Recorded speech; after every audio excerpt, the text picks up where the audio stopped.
Well, Zero Hedge says U.S. taxpayers face $200 billion, well, a bill anyways, $200 billion bill from student loan forgiveness plans.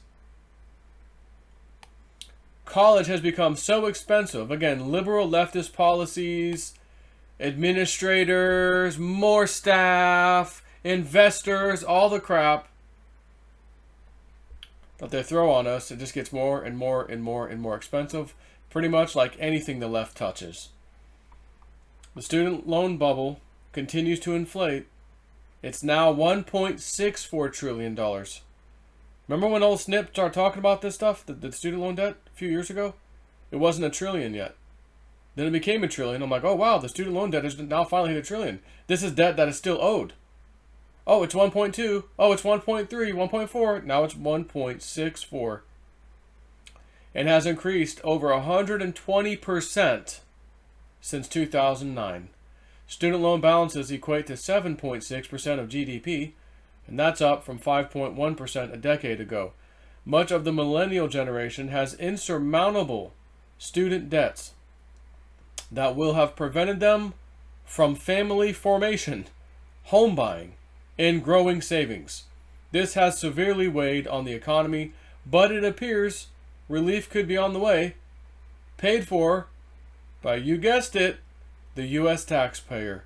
The Congressional Budget Office said this week that a $207.4 billion student loan forgiveness program would help Americans who are unable to pay their debt through 2029. Now, hold on. It's 2020, well, it's 2020 now. So that's 2029. That's 9 more years. But as I said, since 2009 to 2019, that's 10 years, about the same time, it went up 120% from what it was.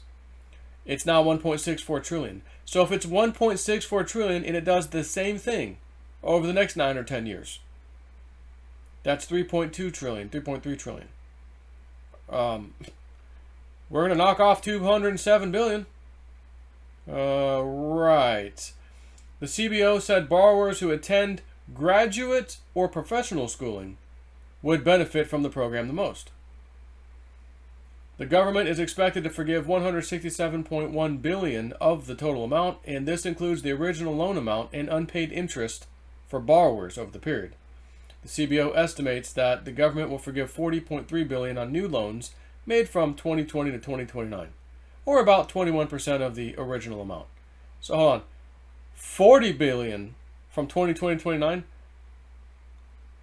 and we just doubled, or more than doubled, 120% over the last 10 years?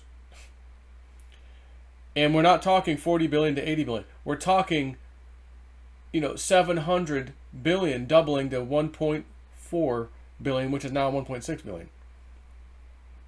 The student loan bubble is another imbalance that will correct and end very badly when the next recession strikes. Hence, why the government has created a new program to fund student debt forgiveness. Let's call the program for what it is really, a massive bailout for the millennial generation. Except, it's not really so massive. 200 billion turns into 40 billion over the... Our debt's 1.64 or 1.67. No, wait a minute, where was I? Yeah, 64. 1.64 trillion. Cruising down the street in my 6'4". Slapping the debt. It was old school, easy E. $1.64 trillion. Oh, 40 billion here. It's a drop in the bucket.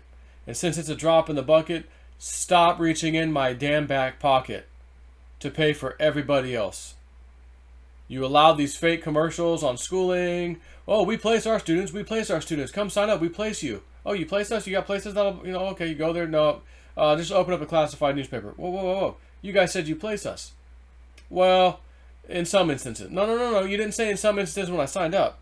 You said you place students. You've got businesses and things that you work for you. And, when students graduate, they go there. Some of these trade schools, same story. And then we find out what? A little bit later? Yeah, we didn't really have anything. That's okay, though. We've got you covered. U.S. taxpayer at your service. Yeah. Take care.